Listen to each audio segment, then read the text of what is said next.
nouveau parti dans la sphère politique burkinabé, Vision Burkina, c'est son nom. Créé par Do Pascal Sessouma, ancien journaliste à la télévision nationale, le parti qui refuse la guerre comme moyen de règlement des conflits entend briguer la magistrature suprême en novembre prochain. Le président de l'Assemblée nationale poursuit sa tournée dans les zones du Burkina les plus touchées par le terrorisme. Après l'Est, le week-end dernier, Bala Alassane Sakandé était ce samedi dans la région du Nord. Au menu des échanges avec les populations, la problématique de la sécurité bien sûr, mais aussi la question des élections de novembre prochain. Non à la stigmatisation et à la discrimination à l'égard des albinos. L'association burkinabé pour l'inclusion des personnes albinos tire la sonnette d'alarme à l'occasion de la journée internationale de sensibilisation à l'albinisme. L'ABIPA appelle à mettre fin aux injustices dont sont victimes les albinos. Voilà pour les titres, mesdames, messieurs. Bonsoir et merci de nous suivre. Do Pascal Sessouma se lance en politique. L'ancien journaliste de la télévision nationale vient de créer son parti Vision Burkina d'obédience pacifiste, a été présenté à la presse cet après-midi même avec ses ambitions présidentielles. Roméo Koita. Vision Burkina, un parti qui veut rompre avec tous les modes de gouvernance pratiqués au Burkina Faso de l'indépendance à nos jours. Si prôner la rupture peut sembler comme du déjà entendu, le visage du fondateur du parti est plutôt nouveau en politique. Do Pascal Sessouma, ancien journaliste à la télévision nationale, vient de franchir le pas. Avec ses camarades, ils veulent construire un Burkina nouveau, engagé sur le chantier du développement à travers la promotion de la paix. Vision Burkina est un parti d'obédience pacifiste qui, une fois au pouvoir, va supprimer l'armée considérée comme budgétivore, raser les casernes et vendre les armes du pays sur le marché international. L'armée, là, oui, elle a son sens dans les pays riches. Si vous êtes un pays riche, que vous pensez protéger votre richesse, oui, vous pouvez avoir une armée. Mais quand on est pauvre, que même l'eau là manque même pour les populations, l'eau qui est l'élément vital, il n'y en a même pas. Vous allez prendre 200 milliards pour l'armée, pour des militaires matériels de guerre, alors que ça peut servir à autre chose comme l'eau, la santé, l'éducation. Nous avons fait ce choix. On a vu ça ailleurs. Moi, j'ai vu ça ailleurs, dans d'autres pays. C'est parce que j'ai vu ailleurs que ça a fonctionné. C'est ce que je viens proposer au Burkinabé. Pour le moment, nous sommes attaqués. Il faut qu'on se défende. Mais ça ne va pas durer quand même. Ça va s'arrêter à un moment donné. Et j'ai foi, nous avons foi, nous, à Vision Burkina, que très bientôt, nous allons chasser ces gens-là hors de notre territoire. Un mode de gouvernance qui sera proposé au Burkinabé dès novembre prochain. Car cet ancien journaliste et désormais homme politique compte bel et bien se présenter aux élections générales prochaines. Il veut apporter le changement, car les gouvernants actuels n'auraient vendu que du rêve au peuple burkinabé. Pour que cesse cette imposture, comme il le dit, il faudrait que les élections se tiennent à bonne date. Le débat actuel n'a pas sa raison d'être. Que dit la Constitution? Nous sommes respectueux de la Constitution. Nous allons la respecter. Les élections auront lieu en novembre et elles auront lieu en novembre. Point barre. Le Mali, est-ce que nous sommes dans la même situation que le Mali? Ils ont tenu des élections, eux. Et puis comme ça, à cette allure-là, on ne pourra jamais les tenir. Parce qu'il y aura toujours un problème qui va se poser à un moment donné. Donc on va aller de transition à transition. Moi, je ne suis pas pour les transitions. Je ne suis pas pour ça. Nous avons connu une transition, nous savons ce que ça nous a amené. Moi, je n'en veux pas. C'est au sein du chef de file de l'opposition burkinabé que Vision Burkina compte mener son combat. Et d'ores et déjà, il a tout le soutien du premier responsable de l'institution, Zéphirin Diabri. Do Pascal Sessouma devrait être investi par son parti le 4 juillet prochain à Bobo-Dioulasso lors du congrès. Les élections de novembre prochain au menu des discussions entre le président de l'Assemblée nationale et les forces vives de la région du Nord face aux inquiétudes des populations quant à la tenue de la présidentielle et des législatives. La CENI rassure. La Commission électorale nationale indépendante, tout comme à FADA la semaine dernière, était de la mission d'information et de sensibilisation de l'Assemblée nationale ce 13 juin à Waïgouya, chef-lieu de la région du Nord. Abdou Aziz Saré. Face aux forces vives de la région du Nord, le président de l'Assemblée nationale s'engage à tout mettre en œuvre pour un retour très proche des déplacés internes dans leurs localités respectives. Mais Bala Alassane Sakandé est conscient, ce défi ne peut être relevé qu'avec le concours des forces de défense et de sécurité. C'est pourquoi il appelle les populations du Yatenga, du Louroum, du Zondoma et du Passoré à une franche collaboration avec les FDS. Ce n'est pas la peine de faire un peu du matu-vu en faisant du bouquin sur les chaînes de radio, de télé, sur Facebook. C'est un travail de fond qui doit être fait. C'est un engagement que tout le monde doit pouvoir prendre. Et faire un travail de porte-à-porte. Parler aux gens, prendre du temps de se parler. Mais se parler également dans l'honnêteté, sans hypocrisie, et se dire les choses telles quelles. Et si nous avons l'engagement de tous, dans la sincérité, il faut savoir que chacun pourra parler à son frère. Il faut savoir que le Burkina Faso, dans pas longtemps, redeviendra un arbre de paix. Pour le patron du législatif, si les forces du mal arrivent à s'unir pour semer la terreur, les populations du Nord doivent en faire de même pour ramener la paix et la sécurité. Vous qui êtes dans cette salle, élus locaux, coutumiers et membres de la société civile, si vous n'arrivez pas à vous unir pour décanter la situation sécuritaire dans votre région, dites-vous alors qu'il y a parmi vous des hypocrites.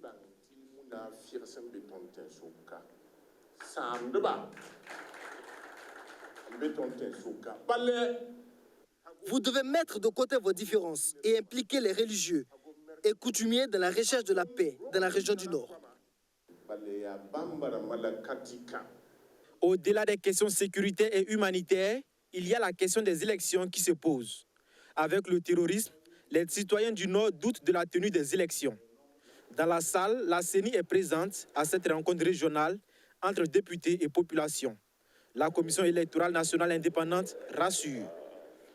On a pu se déployer partout au niveau du Passoré et du Zandoma. C'est au niveau du Louroum que ça pose un petit problème où on n'a pas pu se déployer au niveau de toutes les communes et même à Titao ville, on a pu se déployer sur 19 emplacements sur les 52. La CENI est techniquement prête pour l'organisation des élections. C'est cette question, nous sommes formels. Le reste appartient à d'autres institutions. Troisième région la plus touchée par l'insécurité, la région du Nord compte à ce jour plus de 71 000 déplacés internes. 100 tonnes de vivres leur ont été offertes par l'Assemblée nationale. Il faut secourir également les personnes souffrant d'albinisme au Burkina Faso. À l'occasion de la célébration ce 13 juin de la Journée internationale de sensibilisation à cette affection génétique de la peau, des voix s'élèvent pour dénoncer la stigmatisation et la discrimination dont sont l'objet les 1750 personnes atteintes d'albinisme dans le pays. Archimède Boy. Narcisse participe ce 13 juin à la commémoration de la 6e journée internationale de sensibilisation à l'albinisme. À cette conférence organisée par l'Association burkinabé pour l'inclusion des personnes albinos ABIPA, il témoigne de situations de discrimination vécues dans le cadre de son mariage. À mon départ, maintenant que j'ai entendu leur fille, que pourquoi dans tout Burkina tu ne peux pas trouver quelqu'un, je ne sais pas, une personne albinos. Hein? Bon, une personne où son papa est noir, sa maman est noire, et puis il est sorti de peaux différentes. Donc nous ne comprenons pas si c'est un génie, si c'est un porte-malin, nous ne savons pas. Nous ne pouvons pas t'accepter pour que tu épouses ce type. Donc c'est ça maintenant. La fille a dit que non. Quand elle a été en Côte d'Ivoire, son fiancé. Il avait un fiancé albinos, il vivait à l'aise, il faisait tout ce qu'il veut. Donc il n'y a pas de différence entre un albinos et puis un non normal, parce que c'est la dépigmentation de la peau seulement. Sinon nous sommes tous pareils. Et de telles situations sont récurrentes selon le président de l'ABIPA. À celles-là s'ajoutent les tentatives d'enlèvement et les problèmes de santé auxquels les albinos sont confrontés. Dans le village de Lena, où nous avons passé beaucoup de sensibilisation, des gens étaient venus un jour pour vouloir porter atteinte aux personnes albinos, les enlever. Les populations se sont levées et ils ont chassé, ils n'ont pas pu mettre la main sur les gens. Là, quoi qu'ils sont allés même, ils sont rentrés en brousse, ils ont pu s'enfuir. Nous, quand on mettait la structure en place en 1999, nous n'avions pas mesuré vraiment l'ampleur des cancers de la peau. C'est au fil du temps que des cas nous venaient comme ça, les parents venaient nous parler, nous présenter des cas malheureusement déjà avancés. Et là qu'on a su que le problème de la santé et surtout la santé cutanée est une grosse préoccupation des personnes atteintes d'albinisme. Du coup, la plupart de nos actions sont orientées vers la lutte contre les cancers de la peau. Malheureusement, cette organisation enregistre pour 2019 et 2020 de nombreux décès liés au cancer de la peau. De 2006 à 2019, nous avons enregistré 14 décès de personnes atteintes d'albinisme à cause du cancer de la peau. De 2006 à 2019. Et en 2020, nous sommes en juin, précisément le 13 juin, nous avons déjà enregistré deux décès de cancer de la peau chez les personnes atteintes d'albinisme. Par ailleurs, le premier responsable de cette association invite les albinos à faire preuve de résilience pour vaincre les préjugés, d'où le thème choisi cette année pour célébrer la personne albinos, fait pour briller. L'inquiétude des commerçants du marché de Yéguéré à Bobo-Dioulasso. Le projet de reconstruction du marché donne des insomnies à ses occupants. À quand le déguerpissement prévu par les autorités municipales? La date du 8 juin n'a pas été respectée, mais les commerçants qui sont contre toute idée de partir sont sur le qui-vive. Fatimata Koulibaly, Jacob Zongo et Sotuo Justin Dabiri. C'est le 8 juin en principe que les occupants du marché de Yéguéré devraient libérer le lieu pour la réhabilitation de ce marché selon les autorités. Si pour l'instant l'ultimatum n'a pas été mis en exécution, ces commerçants se disent tout de même inquiets. On n'a pas été recensés, on n'a pas été informés, on n'en sait rien du tout. Donc ce que nous on sollicite vraiment, ils n'ont pas venu nous recenser. Ils n'ont pas venu nous recenser pour qu'on puisse savoir, puisqu'ils vont construire le marché. Nous, on va aller ailleurs et puis revenir. On n'a pas été recensés. On va venir s'asseoir où? Nous sommes plus de 1000 dans ce marché. Personne n'est venu nous recenser ici. Si nous quittons notre marché pour aller nous installer sur un autre site, est-ce que cela sera raisonnable? Ou demander à certains commerçants de s'en aller et installer d'autres, est-ce cela la démocratie? L'information de libérer le marché leur aurait été donnée le 2 juin dernier selon les commerçants. Ils auraient donc rencontré le 8 juin le maire de l'arrondissement 2 de Bobo-Dioulasso pour trouver une solution à cette affaire. Il a dit que le marché doit être reconstruit. Bon, la décision vient de chez monsieur le président, dont lui il ne sait rien. Donc ce qu'on doit faire, on doit quitter le marché. La réhabilitation du marché de Yéguéré est la volonté des femmes de ce marché, selon Marquès Salomon Sanou, président de la commission aménagement du territoire et gestion foncière de l'arrondissement 2 de Bobo-Dioulasso, volonté exprimée lors du passage du chef de l'État burkinabé à Bobo-Dioulasso en novembre 2019. Il s'agit du marché de Lèguement, communément appelé Lèguement Logo, scindé en deux parties par les occupants. Le marché avait été construit, le marché de poissons, qu'on appelle aujourd'hui le marché de Lèguement Logo. Ces femmes qui devraient vendre le poisson là-bas ont refusé d'intégrer le marché parce que la construction n'a pas été, les normes n'ont pas été respectées parce que c'est à l'intérieur et qu'ils sont des vendeurs de poissons. Ils devraient rester à l'extrémité. Donc pour cela, ils ont refusé d'intégrer le marché. Et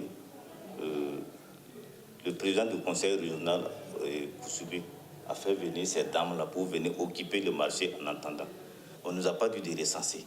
Mais comme déjà elles sont en groupe, il y a des groupes, je crois qu'elles se connaissent.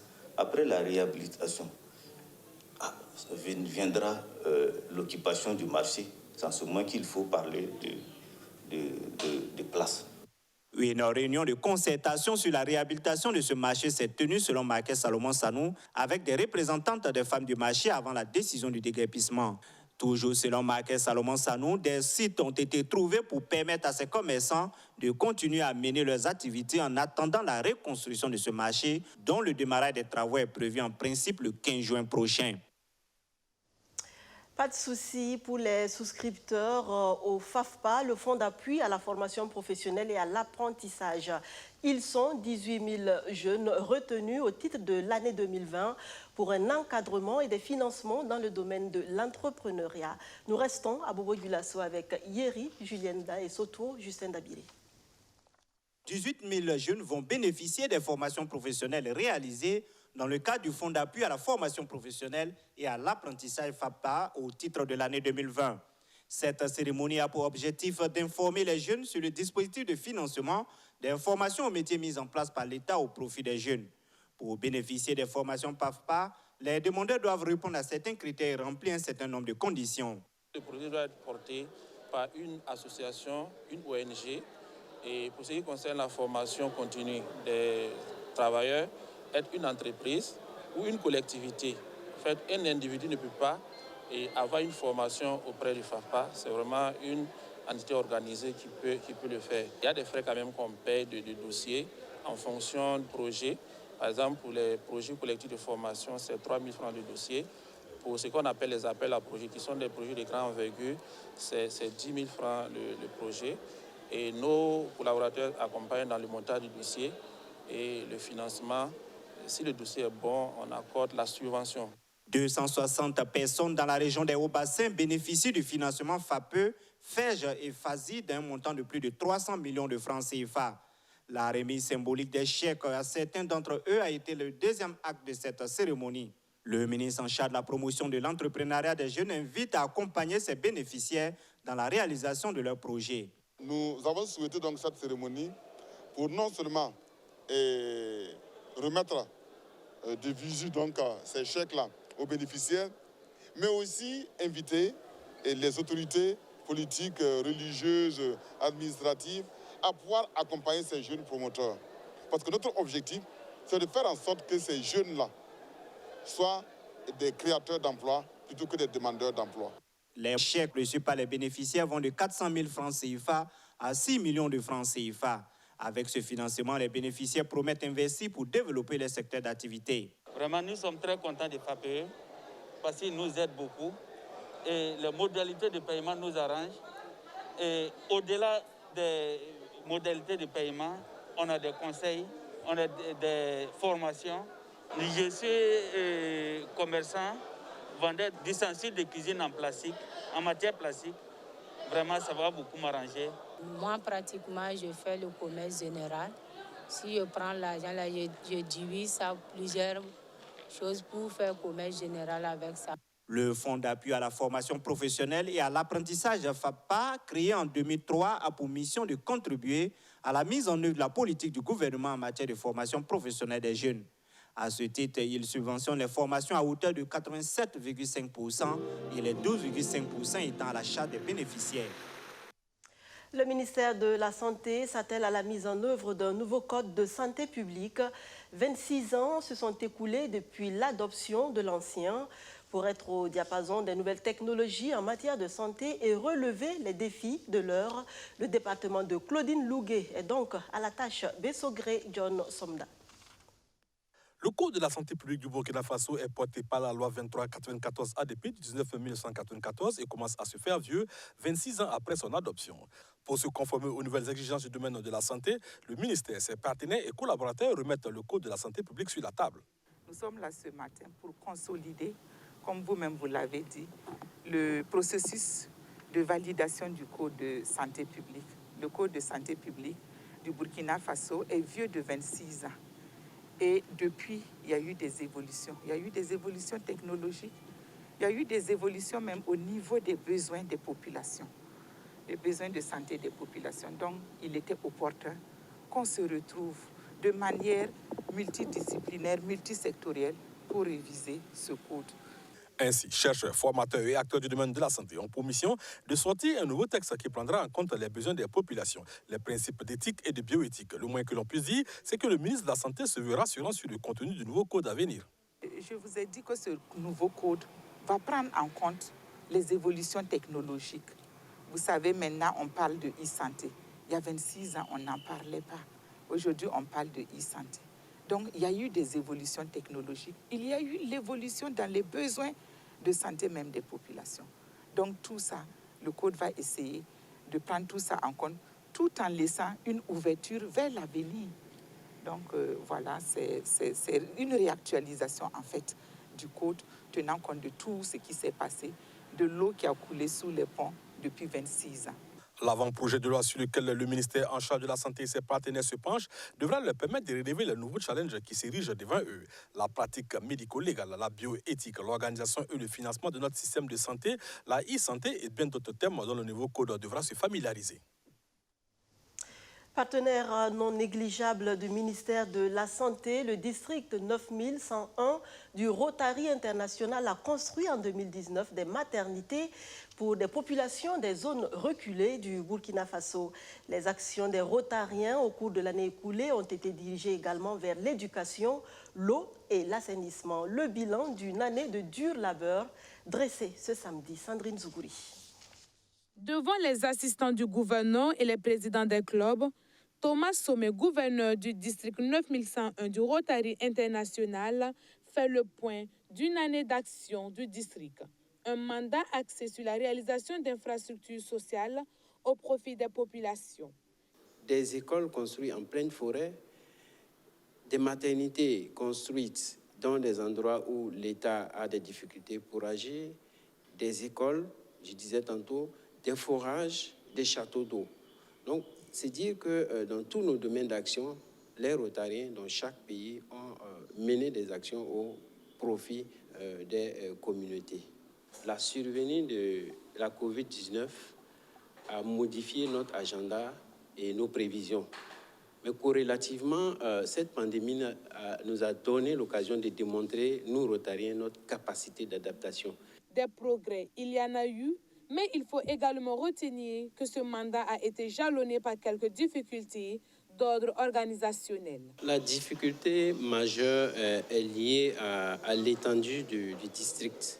Ça fait quand même 10 pays de l'Afrique de l'Ouest. Et en tant que gouverneur, je dois visiter tous ces pays. Dans chaque pays, je dois aller dans tous les clubs. Alors parfois, il m'est arrivé de devoir voyager dans des conditions inimaginables. Également, les moyens de communication ne sont pas aussi fluides que ça dans nos pays. La seconde difficulté est liée aux Rotariens eux-mêmes, que je pense. Mais je pense que là, le message a été bien compris. Il y a un problème de formation. Et j'ai demandé aux Rotariens de se mettre à jour parce que nous avons de nouveaux textes, un nouveau code de procédure. Cette conférence du district 9101 qui regroupe l'ensemble des Rotariens du club a été l'occasion d'éclairer l'opinion sur le rôle des assistants du gouverneur. Au niveau du district 9101, nous avons 10 pays. Au Burkina, nous avons 3 assistants gouverneurs. Donc, ils suivent le plan d'action, le suivi des objectifs fixés par le gouverneur. Et parmi les défis de l'assistant gouverneur au Burkina Faso, et le plus gros défi cette année, c'était de créer un club par pays. Et il faut dire que sur les 10 pays, il y a 3 pays qui ont atteint cet objectif. Et le Burkina fait partie de ces 3 pays. C'est ainsi que nous avons créé un nouveau club qu'on appelle Naouri Po, et qui comprend 20 membres. À ce jour, les réalisations du Rotary au Burkina Faso sont inestimables selon les premiers responsables.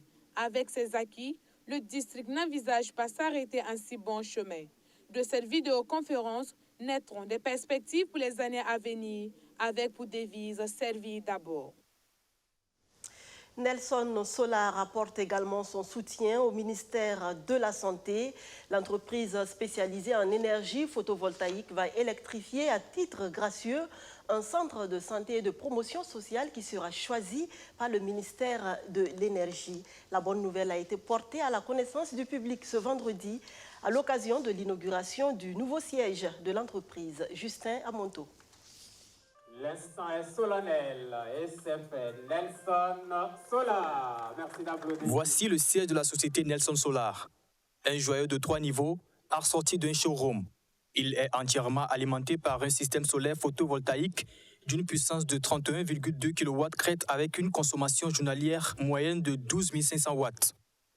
Pour son inauguration, le ministre en charge de l'énergie a fait le déplacement.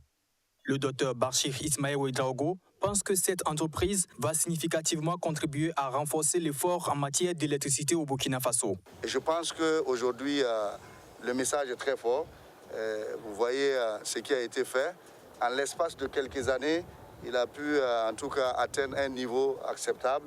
Et la qualité du matériel que nous avons vu ici nous rassure et nous convainc que nous sommes sur la bonne voie et qu'il faut encourager des initiatives pareilles. Ce bâtiment qui fait la fierté donc de notre secteur est entièrement fourni et fonctionne entièrement à l'énergie solaire. Créée en janvier 2017, l'entreprise Nelson Solar offre aussi des formations dans le domaine de l'énergie solaire. Ses produits sont certifiés par ABNORM et IRSAT selon le directeur général de la société. Nous avons l'appui du laboratoire national, l'IRSAT. Tout travail d'envergure qu'on peut nous octroyer, nous avons le soutien de ce laboratoire qui nous donne son quitus de suivi. Donc, on a une salle de formation ici. Donc, côté qualité, soyez rassurés que nous sommes sereins à ce niveau. À Nelson Solar, ce que vous voyez comme installation ici, tout est issu de nos marques. Nous avons 3 marques, à savoir Nelson, qui est enregistré à l'OAPI en 2017, Nelson Solar, enregistré en 2018, et MPP Solar, enregistré en 2018 aussi. Le directeur général de Nelson Solar promet électrifier à base d'énergie solaire un centre de santé de promotion sociale qui sera choisi par le ministère en charge de l'énergie. L'entreprise est également représentée dans la sous-région, notamment au Niger et au Togo. Hors de chez nous, célébration à minima de l'anniversaire de la reine d'Angleterre. Les 94 ans d'Elisabeth II ont été célébrés ce 13 juin en petit comité. Covid-19 oblige. 94 ans pour Elisabeth II et cette année, une parade intime, Covid-19 oblige. La reine d'Angleterre n'est pas née le 13 juin, mais en avril. Mais son anniversaire est célébré lors du traditionnel salut aux couleurs qui, depuis 1748, marque l'anniversaire officiel du souverain. Habituellement, ce sont des centaines de soldats paradant, la Royal Air Force au-dessus de Buckingham Palace et un tour de la famille royale en carrosse. Cette année, ce ne sont que quelques soldats à bonne distance au château de Windsor. Signe que la reine, malgré son âge, vit toujours avec son temps. Elle a fait ses premiers pas jeudi sur une plateforme de vidéoconférence. Rencontre virtuelle avec des personnes s'occupant de leurs proches, gravement malades ou handicapés. Les plus étonnés étaient les autres participants, impressionnés d'échanger avec la reine en personne. À trop chercher l'exceptionnel, le parfait, on ne fait souvent que trop rêver, laissant filer le naturel, le bon. Il n'y a pas de personne à 100% bonne ou à 100% mauvaise. Nous avons tous des défauts et des qualités. Essayez d'oublier les défauts des autres et voyez comme de belles âmes se présenteront à vous. Merci de votre fidélité soutenue à BF1. C'est tout pour cette édition. Aubin Guébré vous retrouve demain pour le 7 Info, la rétrospective de l'actualité de la semaine. Pour ma part, je vous dis à lundi pour le 19h30. Agréable week-end sur la chaîne au cœur de nos défis.